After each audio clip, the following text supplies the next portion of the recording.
Okay, we'll call this specially scheduled council time. It's Monday, November 18th at 3. So it is a special meeting to talk about a very important topic that we've been working on for quite some time, more than a year, but at least publicly for the last 6 months. So we'll start with a councilor roll call. Counselor Young, Here. Counselor Bowerman, Present. Chair Medvigi, Present. and Counselor Marshall. Here. And Counselor Belcott is unavailable today. So I just, at this time, do want to come up with the possibility with only 4 counselors present on such an important topic. And I know we're getting very close to the end of the year and we're having very limited availability of hearing dates. If we end up with a tie by the end of this meeting, I'm hoping that whatever the minimum shortest time is to get this rescheduled for when we have all 5 counselors present would be. So who's our legal counsel today? I don't see anybody. Counselor, Chair Medvigi, it's Amanda Michael Brink. Thank you, Amanda. So anyway, you don't have to answer it now, and I'm hoping it doesn't happen. But We would just need a 24 hours notice Okay. for this type of meeting, and the earliest would be on Friday because we have 3 counselors at a conference for the next 3 days during the day. okay. So amendments, No amendments. hearing none, we'll go to public comments on agenda items only. There is one agenda item.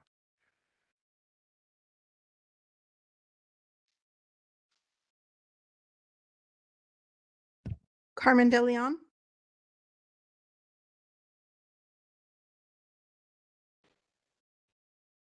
Carmen De Leon. I go by Mello. I'm talking about this here RCW 42.30.110, whatever thing, 1G. Yeah, Anyways, that's so, not an agenda item. It just gives a notice to an executive session we're going to have. so then what would you consider on agenda items? If that's okay, law and justice, that is on agenda items. Okay, If you have so something on I agenda try, justice, can I finish go the ahead and sentence? speak on it, law and justice. I just said I was going to do that. Anyways, since I did go online and try to figure this, there's no minutes. Since I did go online and try to figure this out and I could not. And my understanding is financing for law and justice. And like I tried to point out before, and actually now I have a whole administration to back me up that save money on translation because a lot of them should just be given to INS and get them lined up for deportation, which saves me a lot of hassle on advocating for mass deportation of felonies. Like I was telling the young man, if you come to this country and behave and pay your taxes and keep a job like my parents did, fine. But if you come here to commit crimes, get out. And we should stop providing translation services. If you broke the law, you get to pay the bill. Why should us taxpayers, American citizens, pay for them to come over here and destroy our country? I'm so glad that we're going to have mass deportation. It's not a joke to be disabled by an illegal who came here on asylum and now they won't deport him. Has measure 11 felonies. He needs to go.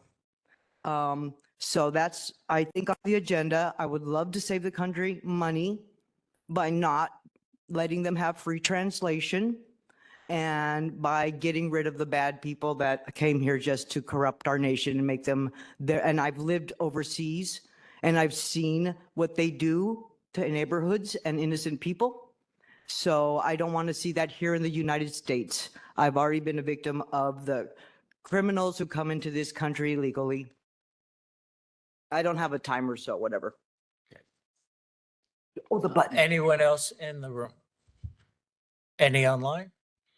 One online? there's nobody else in the room, but I do have one person online. Caller, you've been unmuted. Please state your name for the record and go ahead with your comment. Good morning, afternoon. This is Kimberly Goheen Elbin, Life Citizen of Clark County, Washington, USA.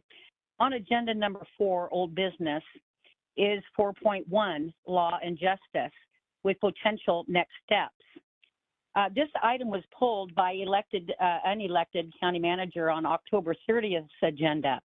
The public was not afforded any information then or now, and this agenda should have been before public comments. I think we should have been able to listen to this first, what was going to happen, and then be able to make our public comments. I'm sure in another time we will. I have found nothing on the Clark County website on law and justice. And my main concern is the public defender's office serving the people who are incarcerated, which is my son, Cleve Goheen Rengo, who is Clark County's poster child for mental and behavioral health and an advocate for law and justice.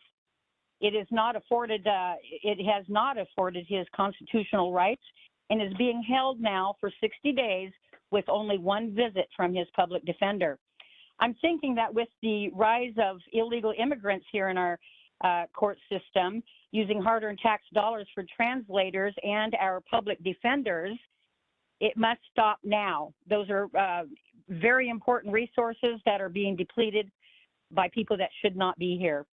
The law and justice in Clark County is failing by design, and we the people must get back our true meaning of law and justice under the Constitution, of which our local government and federal government are trying to whack at.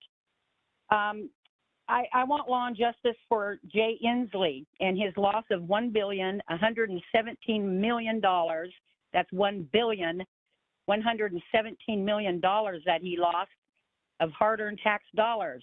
I want to see law and justice for whom I call criminal Jay Inslee. And I'll add that law and justice must also be looking into the supposedly elected Bob Ferguson. He must know where that $1 billion is, in my opinion. And Ferguson is on, also put forth a law for January 1st of 2025 that there is that new law enacted called a snitch line, where he pits neighbor citizen against neighbor citizen. This man is a tyrannical human being. I personally have V for Vendetta. I'm going to be trying to get back my grandchildren, even though he knew through the court system that they illegally took my grandchildren, Cleve's children, by false pretenses with fabricated evidence in that case, and he knows about it. And so on that snitch line, he's going to be the first one I snitch on. I also want to say also for law and justice. Okay, that, thank you. That does conclude your time. Was there anyone else online? Okay. So that does conclude public comment. So old business 4.1, law and justice, potential next steps. Are you going to introduce it? or- Yes, I will start. I know that we have members of the sheriff's office and the finance team here, and I know Mark had done some additional work since the discussion last week with council as well. I just want to start out and reiterate what the message was during the budget work session, which is public safety is a #1 priority. This is not a discussion to be taken lightly. It's not coming from a place of not supporting public safety. It really is recognizing that, but also just really looking at the numbers and what could work and what could be sustainable. So with that said, I'll invite the finance team if they want to come up, but I want to go over just a couple data points with council. And we have talked about this briefly in our 101s. So if staff could pull up the general fund forecast, please. On slide 24 of the budget work session presentation.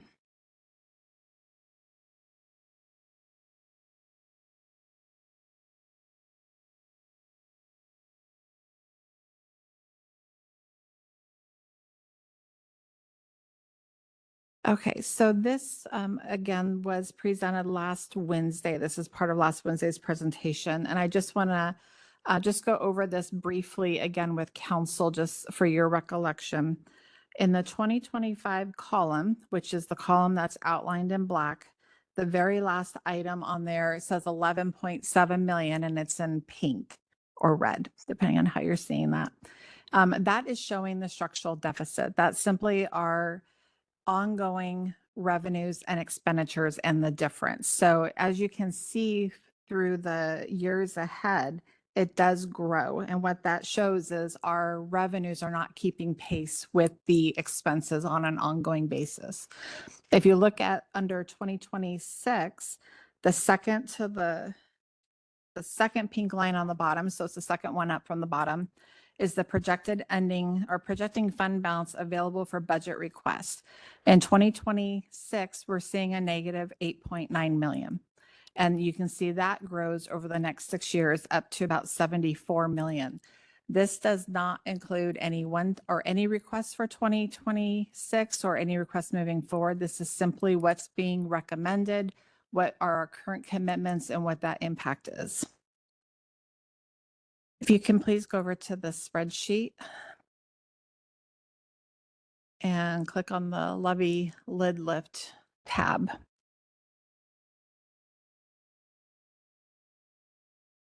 So this is, we do have both public safety sales tax and the levy lid lift information on this. We're specifically talking about the levy lid lift today, as the public safety sales tax is not an option in February. So for the levy lid lift, based on a medium home value of 528,000, you can see on there what the levy amount is per 1,000, what the revenues generated by that decision, and then what the annual increase medium home would see for costing. As we talked about this last week, there were some preliminary numbers that Mark had without having all the departments' input for law and justice. I think it was around 21 million total, if you could scroll down just a little bit. So that covers, like, the 21 million is about $100.32 there on your screen. That's just simply the 40 deputies, the classified staff in the sheriff's office, and the law and justice impacts. I will say Mark has updated some of the numbers, and I believe it's up to about 24 to 25 million. That includes all of law and justice impacts. So if you're looking at, say, 25 million, you would at least have to come down to line 30 there at one. I'm getting myself confused while I'm watching that. Okay, so that is the amount. What this doesn't take into consideration is potential jail expansion in the future. As soon as next year, we'll be talking about this. Proposition 4 that the city had put out there. I did get confirmation that they're analyzing the data now and are more than likely going to be going back out on the ballot. This also doesn't take into consideration our current deficit that I just shared on the prior slide. So if you take our current shortfall, you add the 25 million that is needed to support the 40 officers, that's above the 28.3 million maximum that we could ask the voters for. So the concern that gets brought up, or should be taken under consideration, is if the council decides to go out in February for the levy lid lift, taxpayers are going to pay $142.56 more a year. And granted, that will be a little different depending on your medium home price. That 28.3 million does not cover the current deficit in general fund and the additional expenses that this levy lid lift is intended to support. Therefore, we are going to have to reduce or find additional revenue sources to true that up. And so one of the things that, as I met with the finance team last week and the sheriff and undersheriff on Friday, is I want to make sure that we're mindful and that whatever is recommended is sustainable and financially sound. Because if not, we're going to be raising taxes in the community by over $140. But we may be reducing services at the level it is today because of our deficit. I'm going to look to the finance team and see if there's anything I have missed that we should share. Okay, I'm not hearing. We're open to having questions again. If council wants to move forward with levy lid lift, I will have to have a resolution in front of you by December 3rd. We have to have documents to the auditor's office by December 13th in order to make a February ballot. So I do want to hear from the sheriff's department. I think they may have some prepared comments. Everyone in front of me looks so glum. And you should, because it's not a great conversation. But thank you so much for this work and the continuing hard work to try to figure out a way ahead. So at this point, though, with the counselors that we have here, do you have any questions? I know you all had a one-on-one going over the same data. And I think just today, earlier today, but if you have questions or you think there's questions or points that need to be made on this data publicly, please do so right now. Here, I will have a motion, and I don't know if this is the time to get it or if you'd like to hear from Well, the sheriff so first. I did want to just ask about this data right now. Any questions on the finances? And then I was going to call on the sheriff's office to come forward and make their presentation. And then we could entertain any discussion and motions. Thank you. Does that sound okay? Perfect. So, Councilor Marshall, do you have a question? I do have a question. Thank you. So the 11 million shortfall, that's general fund dollars. And does that represent all of the departments? There's some part of all of the departments in that 11 million? Yes, it's all general fund. So some departments are fully paid out of general fund and some have a portion of general fund, but it's the totality of general fund, which includes law and justice, our separate electeds, budget, HR, IT, our office. So yes, it's the totality of general fund, which impacts several departments.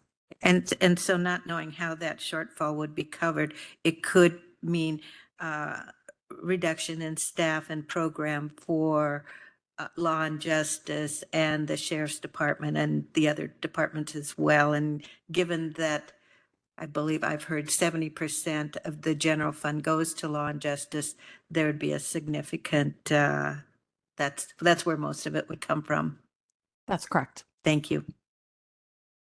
Glenn, did you have any questions? Not at this time. Okay. Karen, did you have any questions? No, thank you.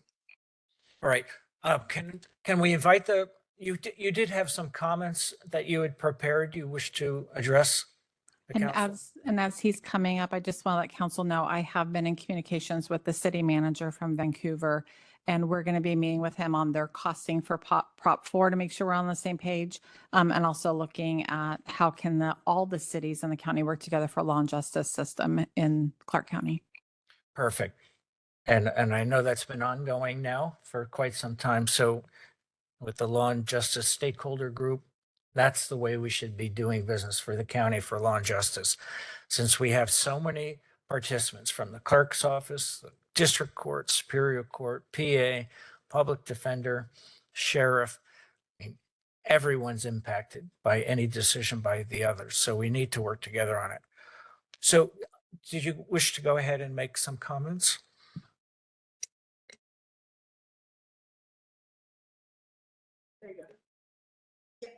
Okay, thank you very much. I need help every time I come by, I swear.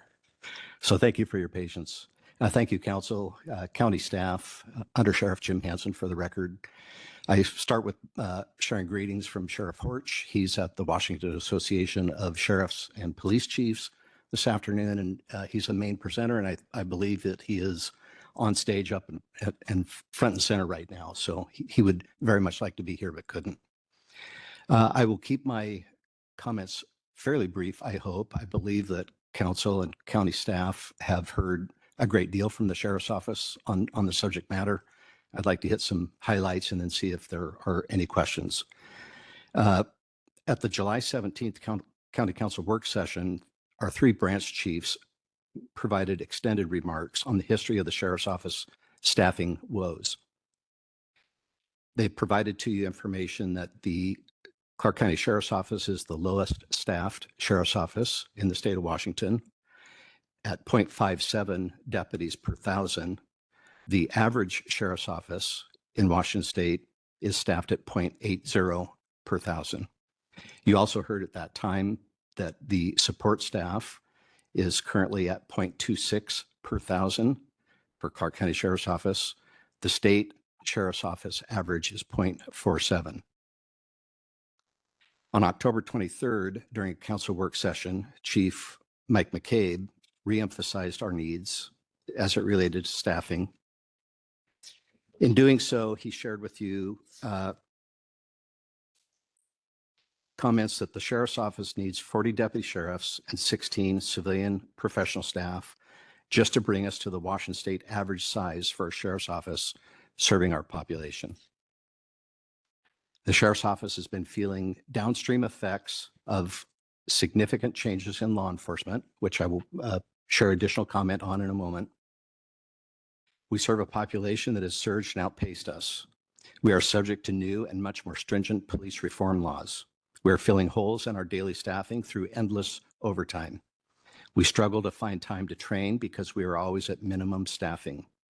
Our average deputy works almost 300 hours of overtime per year.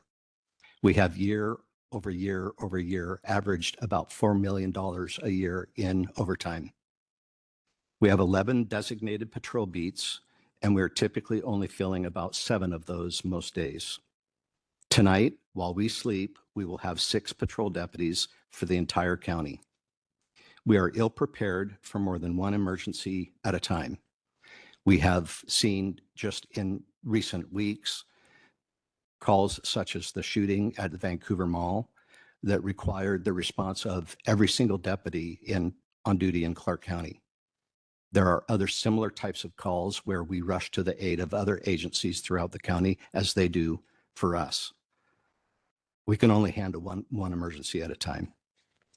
Continuing with just a brief recitement of Chief McCabe's comments. Bear with me. I think I've covered that. Thank you. Increased staffing at the Sheriff's Office is Sheriff Horch's #1 priority. A proper facility is the #2 priority. To that end, he requested 12 deputies and 8 support staff for the 2025 budget. This request has not been recommended for approval. Sheriffs have consistently requested more deputies, requests coming from the last 3 sheriffs over a 2-decade period of time. Our need for more deputies is not new. What is new is the circumstances under which we are performing law enforcement services over the last 2 to 3 years. We have seen significant changes with the legislature. We've seen significant changes, unfunded mandates from the Criminal Justice Training Commission. We live, unfortunately, in a society that is growing less civil, and we all see that. I think that I have seen that periodically as I visit Portland. I'm a former Seattle resident. I visit Seattle routinely. They have become increasingly less safe places, and I'm afraid Clark County is on track to become so as well. It was almost unheard of to see or hear about drive-by shootings in Clark County or carjackings in Clark County, domestic violence incidents where not only is the perpetrator killing their domestic partner, but the remainder of the family. They're troubled times. The current request, the sense of urgency comes out of considerations and concerns regarding recruiting and retention, deputy wellness, officer safety, legislative mandates for police reform, and as I mentioned a moment ago, just the simple need, actually requirement by law, that we send more officers per call to calls. And I've been with the Sheriff's Office for 25 years, and I know that there are any number of calls routinely occurring where as little as 5 years ago, we would have sent 2 deputies to the call. They would have made a dynamic entry into the residence, taken care of the issue, and been 10-8 next case. Calls such as that now routinely require as many as 4 or 5 or 6 deputy sheriffs. We are mandated and training to focus in on what is intended to be violence prevention at the hands of police. And that involves surrounding the house and staying there for as many as 4 or 5 or 6 hours, however long it takes, during which time the rest of the county is not covered by the sheriff's office. For a wide variety of reasons, we find ourselves in a very urgent state in needing more deputies. Sheriff Horch urges the county council to find some assistance for us in this regard. Thank you. Thank you. I do have a question, and if I heard you correctly, and I know we've been tilting at the overtime issue ever since I've been here, and the prior manager started on that as well. Did you say it was roughly 4 million a year in overtime?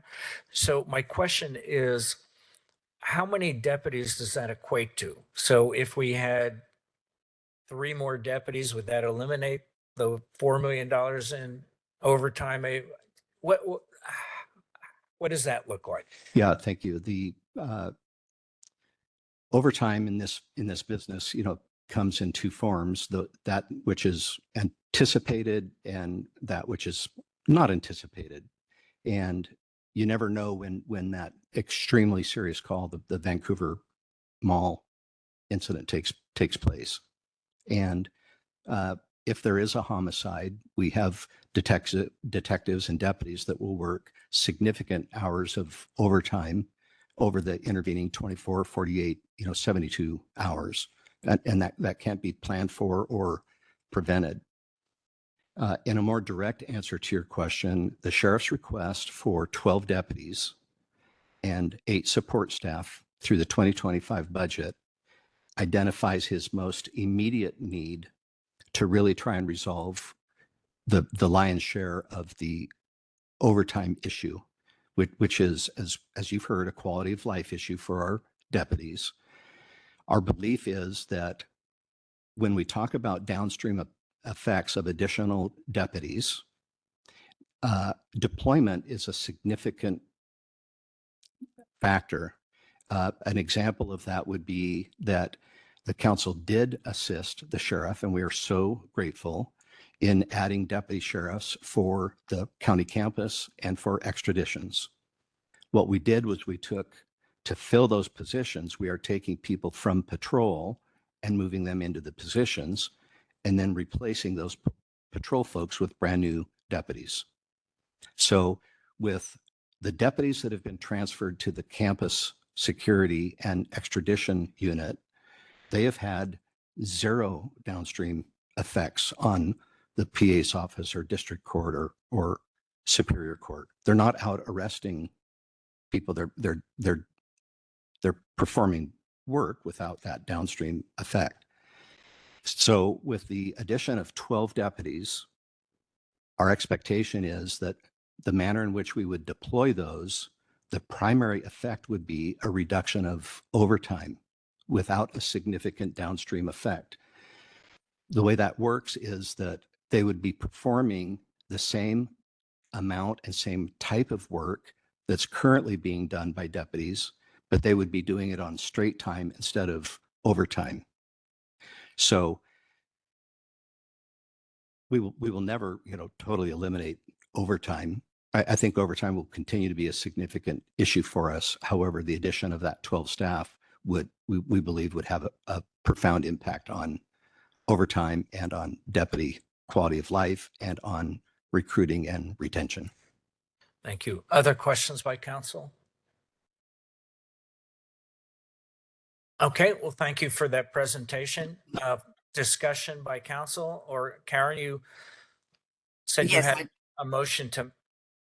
Yes, I'd like to go forward with that, and I think that will make the basis for a good discussion.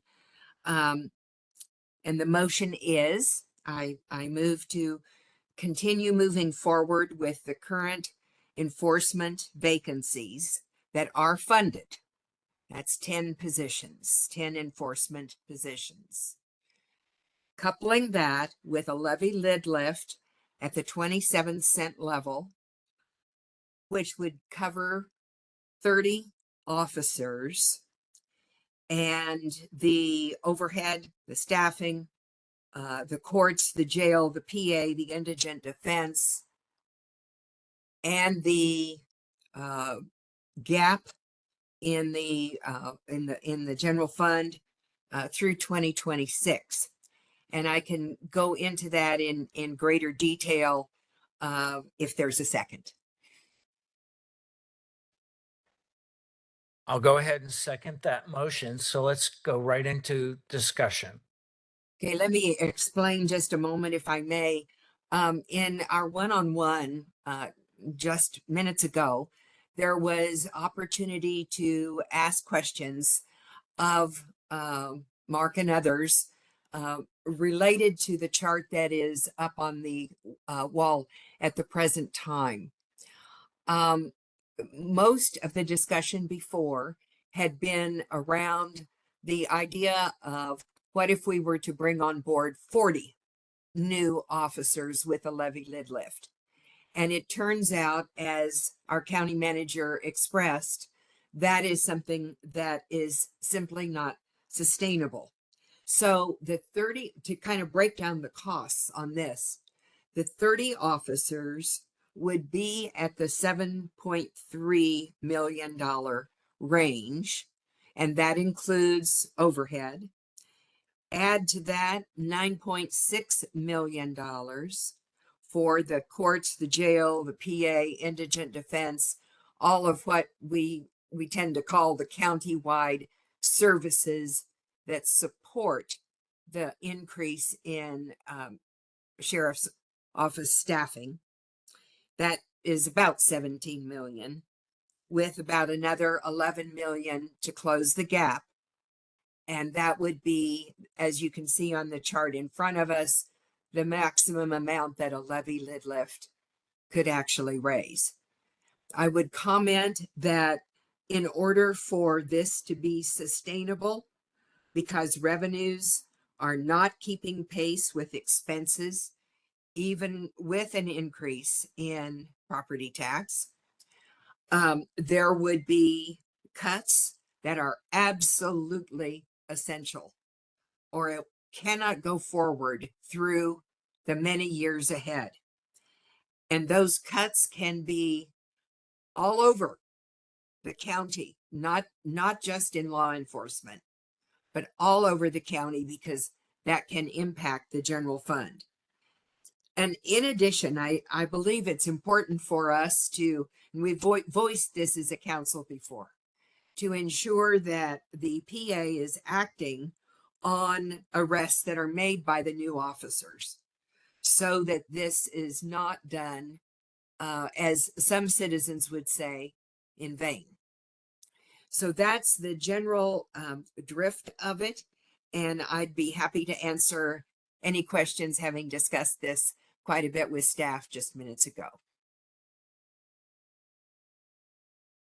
So, and it may not have been as publicly known as I would have liked it, but even under the original plan for the 40 deputies that were proposed, there is a hiring pipeline, there is a training pipeline, there's a capacity for just filling those positions, but it's roughly going to be about 10 deputies per year. It was essentially had its own phasing process to bring those deputies in line. I really don't have any questions for you, Kara. I have some additional comments that I'd like to make. First, And by the way, the phasing would be a part of this approach as well. I just wanted to reinforce that.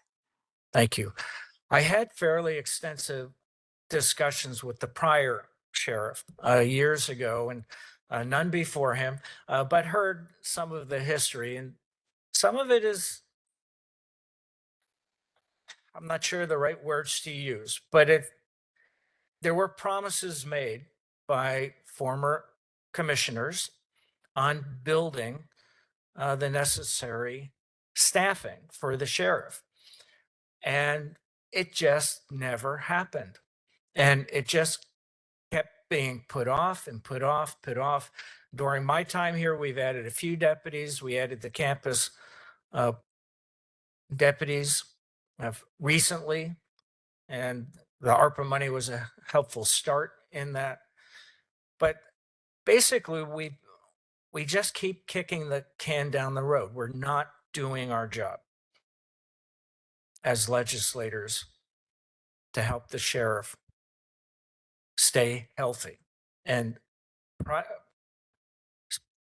physical security, law and order, it's among our very core duties as county governance. So we really need to be a little bit more bold and move forward with this request as you've proposed it, not the 40, but the 30 at least, to get a start on this. And we're not making the decision. The voters will make the decision. It'll go before the voters for a levy lift. So we'll if we can clarify the topic for them, show that we've included all the other costs and impacts, that this is well thought out. But we need to be bold and move forward. Now, having said that, I want to make a couple other points I think are really relevant. I make them every chance I get. And every decision we make to set priorities on funding are hard. But it's especially hard here in Clark County because of our sales tax leakage. And I've had these discussions recently, and we forwarded that 2014 Washington State Department of Revenue study, I believe. It's 2014. So there were changes in the law that occurred. And that email that I had pulled up, Mark, where I first brought that up, was back in 2020. And as far as I know, no one has ever done an update to it at the state level. So I think that's the way ahead. We need our legislators to have visibility of this. They need to update that study and see exactly what the difficulty and challenge is under our Washington state taxing system with tax leakage. Because discussions like this one, we should have more staffing in the sheriff's office with the population growth that we've had. You know, we're like 525,000 people now. These decisions wouldn't be nearly as hard, even if it's at what I would say a conservative estimate of we're losing $4 million a year. And by the way, the city of Vancouver is losing substantial amounts just behind that. So we really need to fix our budget by pushing that item with the state and having them take a hard look at it. I think a good start would be to update that 2014 study. I have offered alternatives in the past. We have, and not had a sheriff interested in it, but we've had and have right now about $4 million this year to spend from the mental health sales tax. We've gone through a good cycle of internal and external requests. Yet we still have about $4 million we could be spending. That offer I had made, and I made it to the previous sheriff as well as this one. Hey, let's spend some of that mental health sales tax money to fund some of your staff. We have a co-responder program right now. As far as I know, that's just coming out of the general fund. We have, or could have, a heart team like response team. And it doesn't take much creativity to know that that's based on addiction and mental health, and that the mental health on a sustainable basis, that mental health sales tax funds could be used to add some deputies. No one's really shown any interest in that, but I tee that up because, as Karen Bowerman said, we need to make some cuts.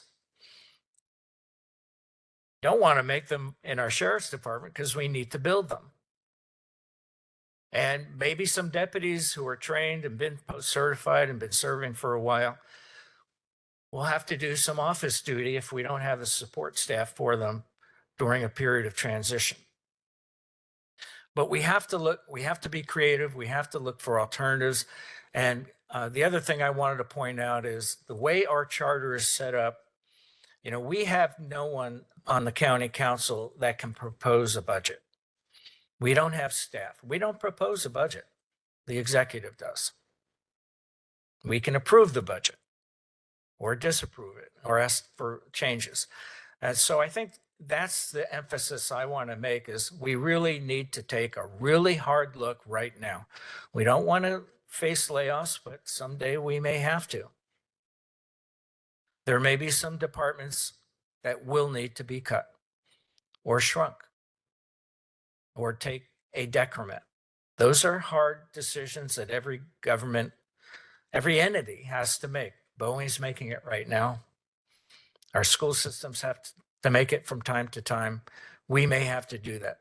So we really need to make this work for the sheriff. We need to take a step forward. We've been discussing it for decades. This particular proposal we've been discussing in earnest since this past summer. We need to move forward and continue to move forward with Vancouver on what they need for their law enforcement and see how we can help. So I think those are most of the points I wanted to make, other than let's give the public a chance to vote on this.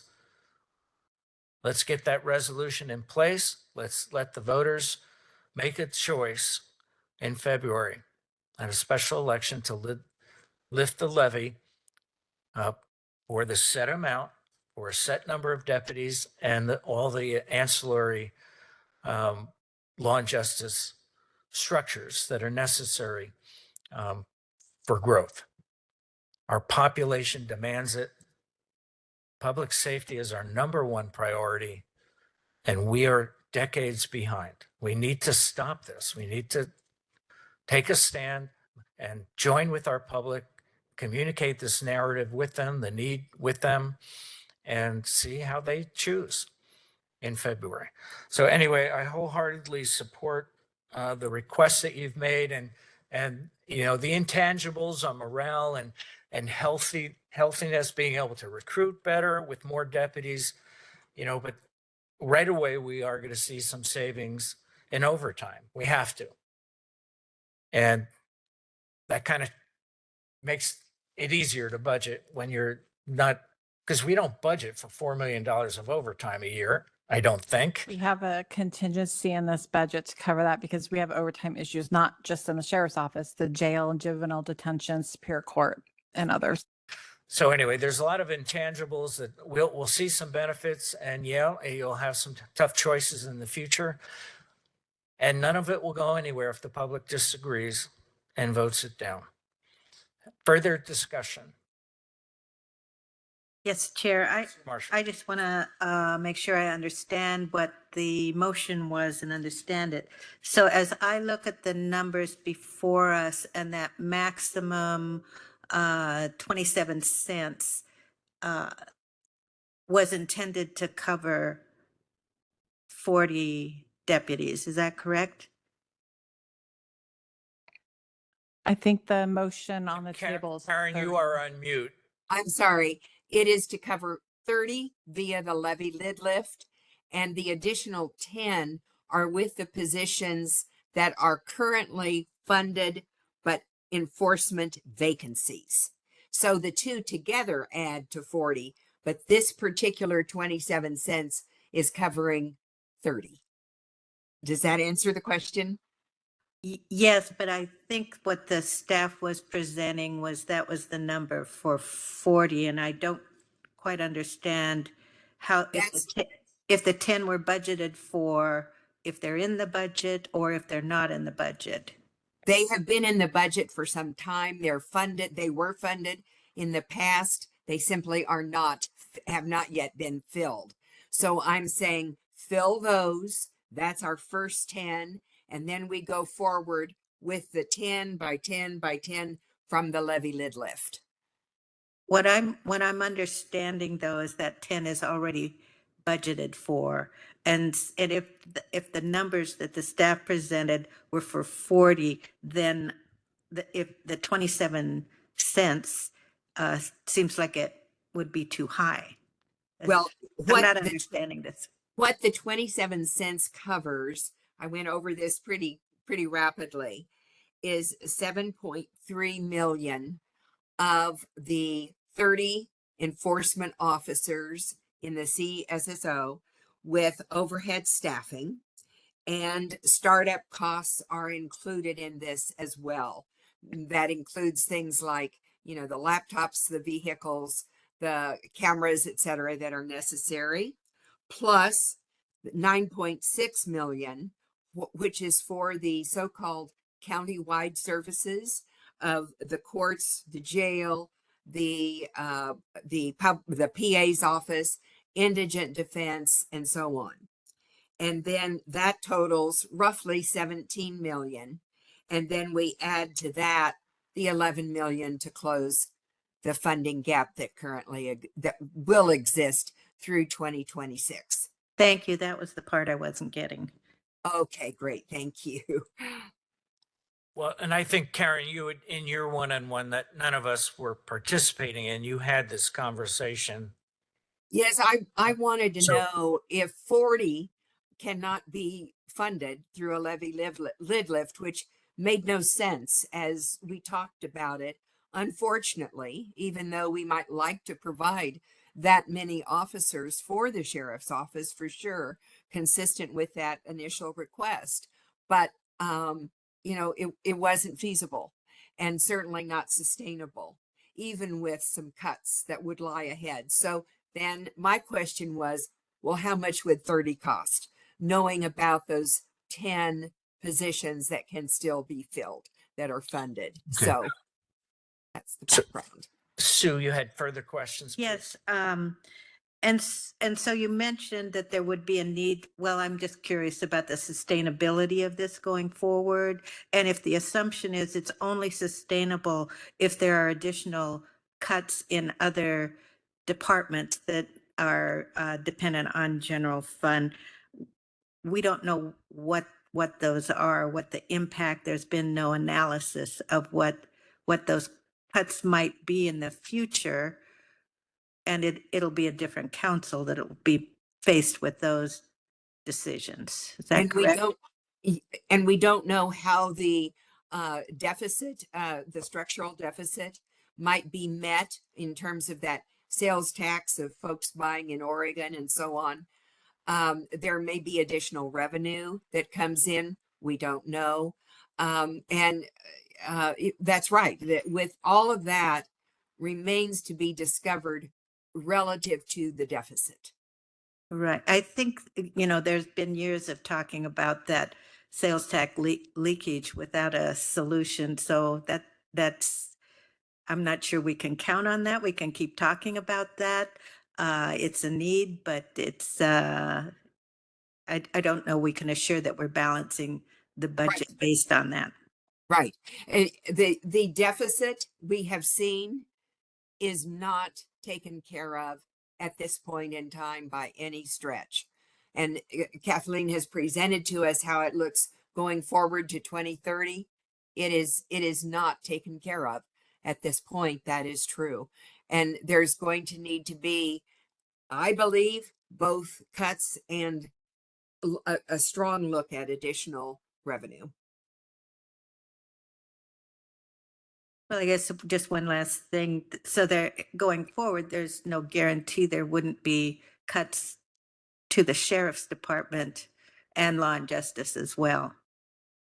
That would be possible, but I would suggest if I were on the council that be with positions that are not yet filled, because the availability of people has been a challenge for law enforcement, not just here, across the country.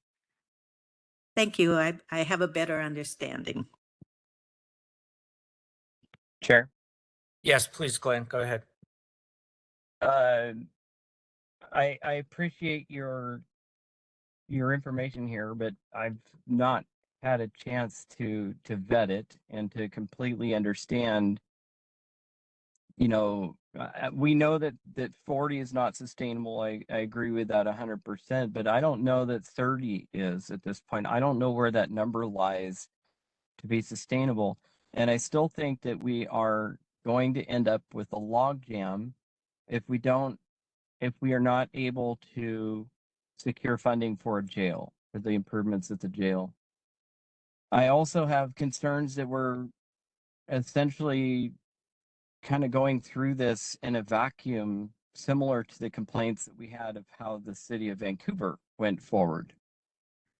I think that the best path forward, the most highest likelihood that we can be successful everywhere that we need to be, which is both on the ground law enforcement, supportive services behind it, and then the jail. I think that needs to come forward as one package so that people can see the entire picture. Otherwise, if we fund 40 new deputies or 30 new deputies and then the jail fails later, what do we do at that point? I think this is a county-wide discussion that needs to be had. I think they're really, like, similar to what I said last week. There needs to be conversation and between the county and the cities, and we all need to be working together towards a common goal, which is more public safety officers in our community everywhere, not just in the unincorporated area, not in just the rural area, but also in the cities. I'm 100% supportive. I agree with you 1000%, Chair, that this is way behind. We have dropped the ball. The council and commission, whoever has dropped the ball for a really long time. Those numbers need to be increased, but I just think we put too much at risk by moving forward at this time. We've got to convince all of those Vancouver voters that voted no on the levy to provide VPD reinforcements. We have to convince them to vote for more sheriff's deputies, and that's going to be a tall order. I don't think we can accomplish that without the common goal of the city and the county together. So those are my comments at this time. Thanks. Yeah, so I'm really confused by your comments because we have done the exact opposite from what the city of Vancouver did, and they are not the same voters that are going to be voting on our levy lift. We have looked at the courts. That's what we've been doing the last few months. That's what Mark Gasaway has been doing, presenting you with the data on what our clerk's office would cost, our district court would cost, our superior court would cost, our public defense would cost, our prosecuting attorney would cost. We had those public hearings. We have those numbers. We have done exactly what you just said we're not doing. I was So I speaking don't to the lack understand of that part. coordination between And- jurisdictions. Yeah, so, yeah, I get it that you want to say you're supporting law enforcement without voting to actually support them, but it doesn't seem to hold water with the argument that you just made. We have looked at all of the costs. This is sustainable. I'm just offering the sales tax as a solution. It needs to happen. You guys need to fix it. You could tax the crap out of everybody, and you're still going to have a structural deficit until you fix the structure of Washington State on how much local tax we send them. It's just a strategic issue. I don't see any other way to fix. But yeah, you're right. We can't count on it. It's going to take years. It's a huge boulder. And we only probably have a few other counties that are impacted even a little bit by the sales tax leakage. So it's not a universally supported plan to move forward to the legislature and governor. The other part about all this, not knowing what's going to happen in the future. Hey, if the Supreme Court limits the number of felony a defense attorney can have every year and misdemeanors down to 120, it will break our criminal justice system. We won't need complaints. We won't need courts because we won't have defense attorney to represent people. Cases won't be filed or they'll be dismissed. That's looming. And that's something we don't have control over either. We can just react to it.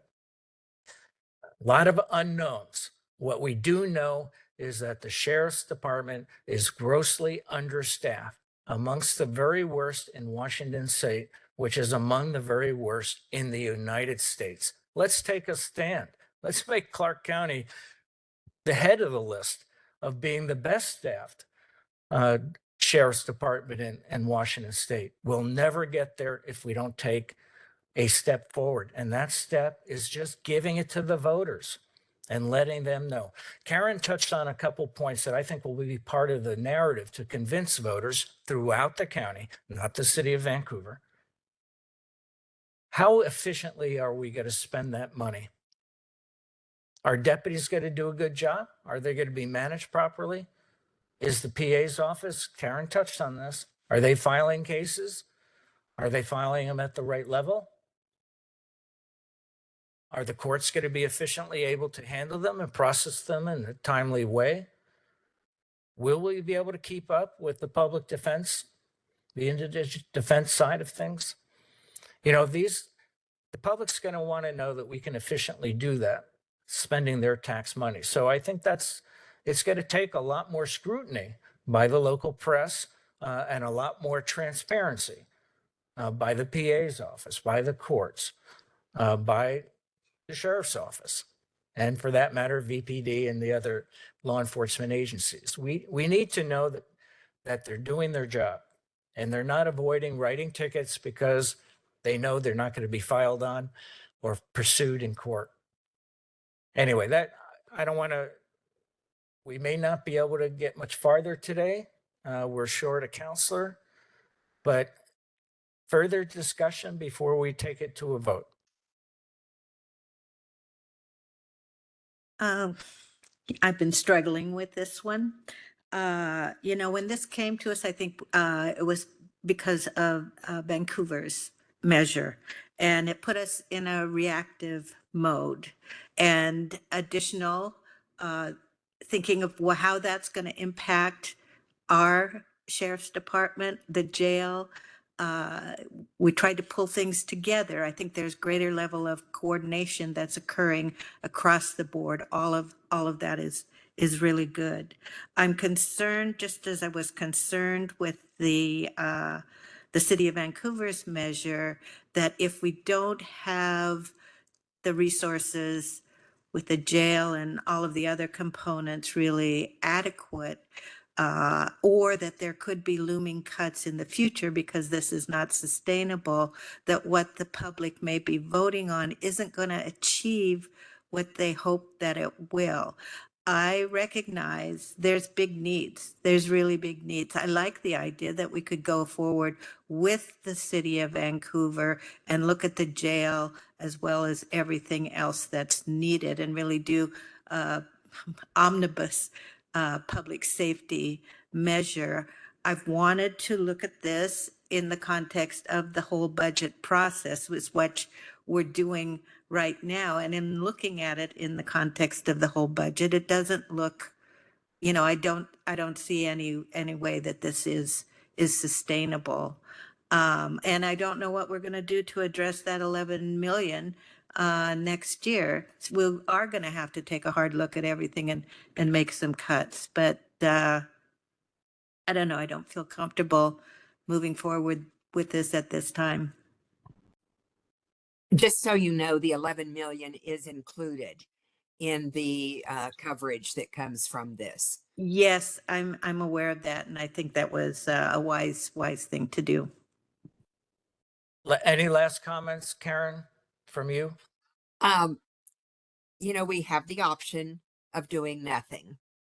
And if that is what the council feels is the appropriate thing, I must say that I will be very disappointed, because this is, I believe, a way to go forward in supporting the sheriff's office in a way that would help the county very much and give us a level of law enforcement that our citizens are deserving of.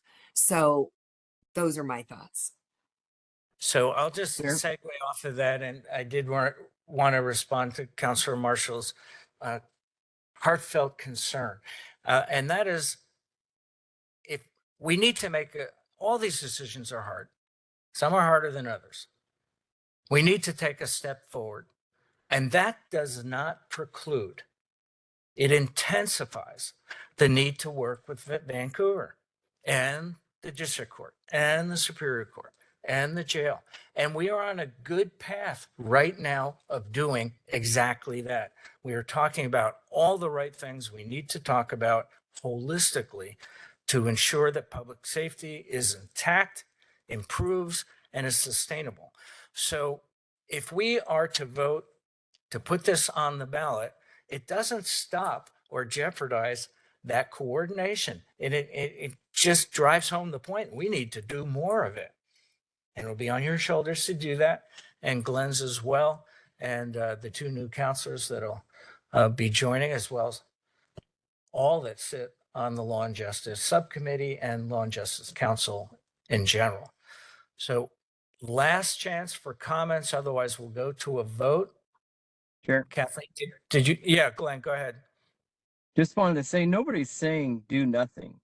You know, if a no vote here is not saying do nothing. We are still directing staff to work on this, to get a better plan that'll be successful for all of the law and justice services and not just the sheriff's business.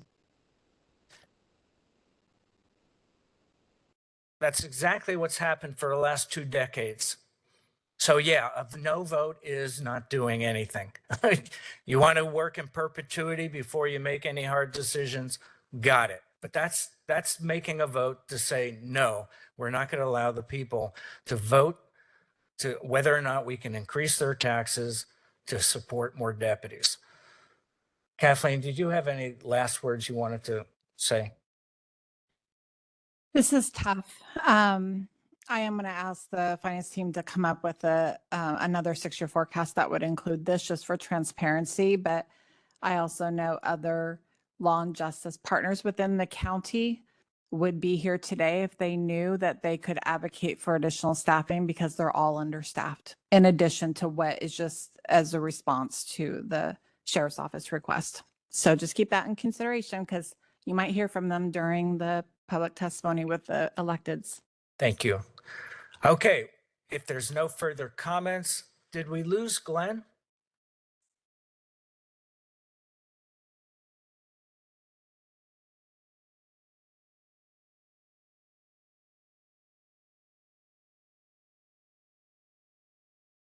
So I'm going to pause for a little bit to see if he's logging back in. Was he in a car or traveling, or do we?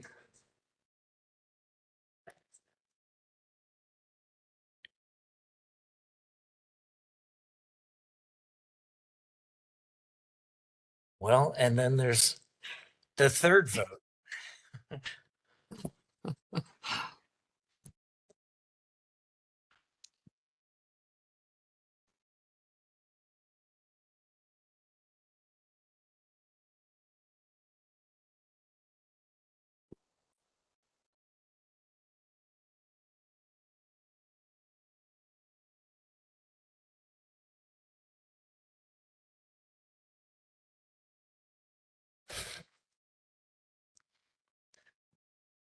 It's the theme song from Jeopardy, right? I recognize that. Yeah. I see his name up on the monitor again. Okay, so I'm not seeing that, but is it Glenn? Are you there? You Yeah, are there. I'm I here. see you now. Okay, we're last chance for comments. Otherwise, we're going to go right to a vote. Okay, no further comments. Those in favor of the motion that's been seconded, please say aye. Aye. All those opposed? No. Nay. Okay, so it's a 2-2 tie. Nothing happens. Are there any other motions? Otherwise, as I mentioned earlier, the meeting, I would look to publicly notice this and put it on as soon as we can, as soon as we know all 5 counselors will be here again. We can certainly notice it for Friday. Unfortunately, we don't always know when we have a counselor who won't be in attendance.